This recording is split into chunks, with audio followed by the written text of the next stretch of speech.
Here's my works cited page. But I'm a gaming YouTuber, so you probably don't care about that. But let's start off with something simple. CEOs should not be famous unless something has gone wrong. In the game industry, you know about the games, you know the products, but you usually don't know the executives behind them.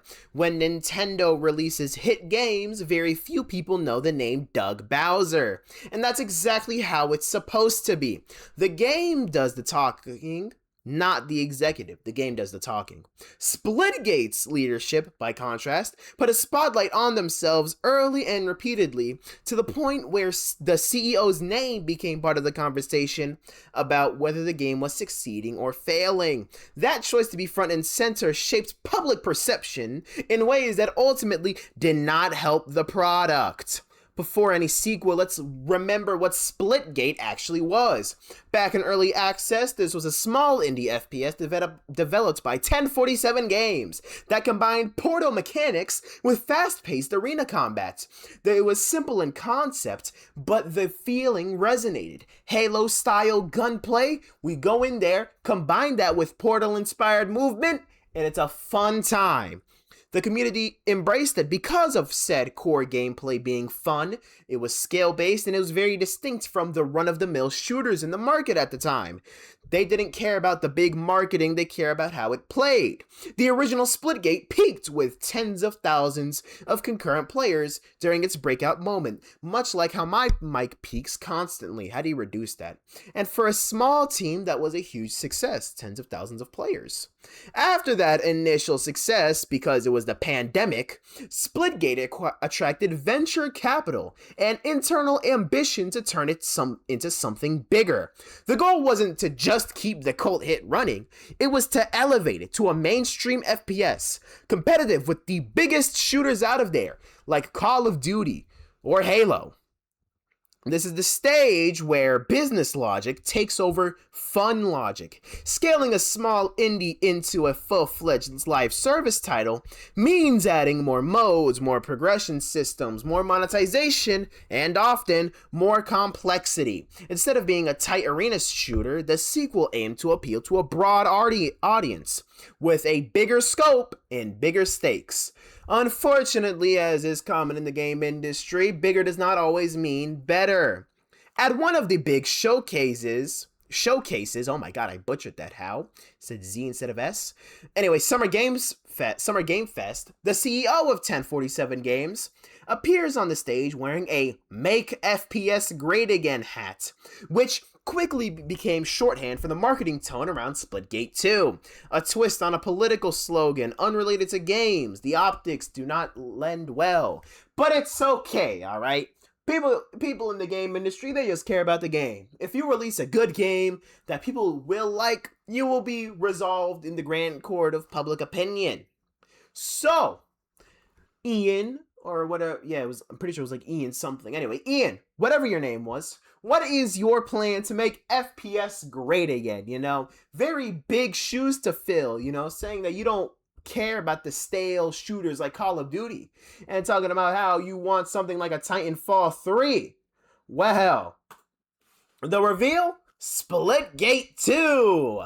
Once Splitgate 2 was officially revealed and launched on June 6th, 2025, it came with a range of features that diverged from what made the original, Splitgate. The sequel included a Battle Royale mode, added progression systems, more expensive microtransactions, some retailing as much as $70 after a discount, and a more extensive live service structure. It leaned into trends popular in other shooters instead of refining what was already strong. Mind you, the reveal comes with a trailer co-op with music by famously punk band Imagine Dragons. So, actually, I need to go like rant here for a little bit, because, this is the customary for every game video essay, or well, more like video blurb, video article, sure. Anyway, slow this down. So, Ian, your plan to make the FPS genre great again, after talking about how, oh, COD sucks and you don't want something like Titanfall 3, was to make a Battle Royale mode for your portal-based arena shooter, which, by the way, killed Titanfall 3, while also adding expensive microtransactions into said game. You are literally doing what every uncreative FPS game does. In what way does this signal that you're making the FPS genre great again? Oh, I did it for too long. Anyway, yeah, the game flops, unsurprisingly, you know? Splitgate 2 saw an initial peak of around 25,785 concurrent players, but then loses 80% of its player base within a few weeks on Steam alone. With a sequel of this much hype, this steep level of decline is unusual. In response, the developers at 1047 Games made the rare decision to unlaunch the game, reverting the game back to beta and effectively putting the initial release on hold while they rebuilt it.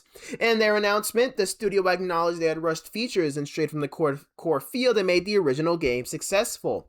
And for every gaming controversy, there was always layoffs. They did lay off staff to reallocate resources towards the overhaul, while also shutting down Splitgate 1 servers. And in 2025, the title reemerges as Splitgate Arena Reloaded, refocused on the arena combat and stripped of some of the extra systems like abilities or classes. Oh yeah, I forgot to tell you, this was a hero shooter, kind of. So it was even worse. But anyway, the game relaunches with like 2,000 peak players. It's essentially GG. Splitgate's probably going to eventually shut down unless somebody huge plays the game, which I am not particularly hopeful for. But anyway, yeah, if you want to see how a CEO runs a game company into the ground, look no further than Ian of 1047 Games. Anyway, I need to pad this for watch time, so you know what we're going to do? Not play League of Legends. We're going to play some BlazBlue Central Fiction. Woo! I forgot to connect my controller onto this. Hold on. I need to play like one match of BlazBlue Central Fiction in order to pad watch time. Hold on. Okay. Gotta do this.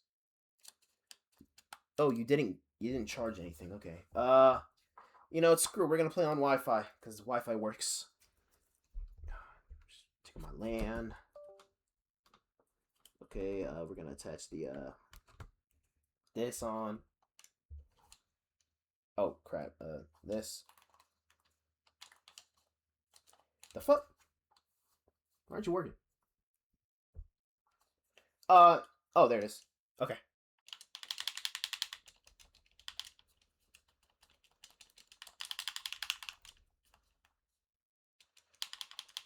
Alright, yeah. I've stalled the watch time for long enough now.